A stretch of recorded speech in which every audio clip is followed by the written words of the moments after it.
Welcome to the Holiday Podcast. I'm your host, Tammy, priest, a Jewish follower of Jesus, and it's great to be with you this week as we take another look at the intersection of the old and the new.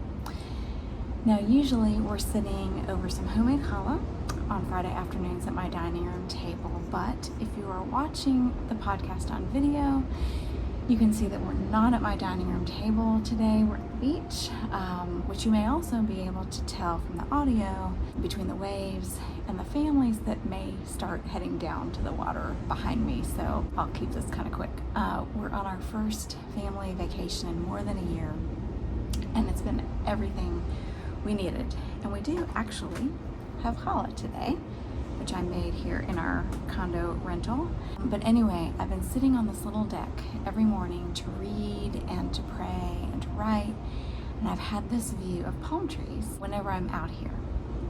So as some people know, I love palm trees. I've always loved palm trees, and one reason why is that growing up in a Jewish family, I learned that my name comes from the Hebrew word for palm tree. And you've probably actually heard this word before. It's Tamar.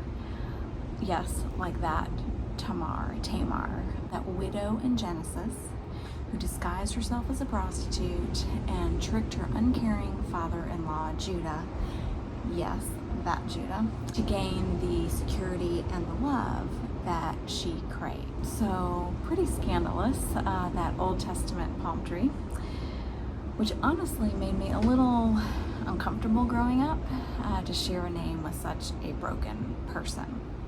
But we're all broken in one way or another, right? Or we have things that we don't want other people to know about us.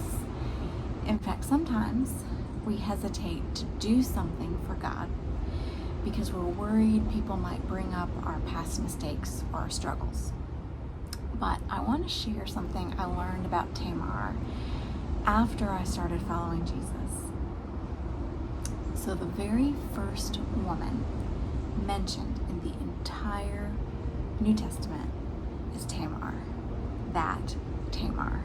In the genealogy of Jesus in Matthew chapter 1. God had taken her brokenness, her personal brokenness and her public brokenness, and turned it into something incredible, beyond anything she was hoping for or ever could have imagined. She was looking for rescue and security in the moment, and God gave her that. He redeemed that personal brokenness, but he also redeemed her public brokenness. God took Tamar's broken story, and he chose her to be part of bringing rescue and security to all of humanity. And the reality is that God does the very same thing for us, the same kind of thing for us. He takes our broken yesterdays and makes them into something beautiful, and also our broken today into something strong and beautiful that we can't picture when we're in the middle of it. But that's redemption, not because Tamar chose the right thing, but because God chose her and chose me and chose you because of his abundant love and grace. So today I encourage you to embrace him and to trust him because he has chosen you. He delights in you, and he wants to take our hidden broken places and our public broken places and make them beautiful and strong. And not just for our benefit, but for people we may not even know of. And so I encourage you to be just like those palm branches that people threw at Jesus' feet, which is an image that I try to think of when I think about what my name means. To come before him with our own hosannas, our own cries for help, to ask and to trust that he will rescue and redeem everything in its time.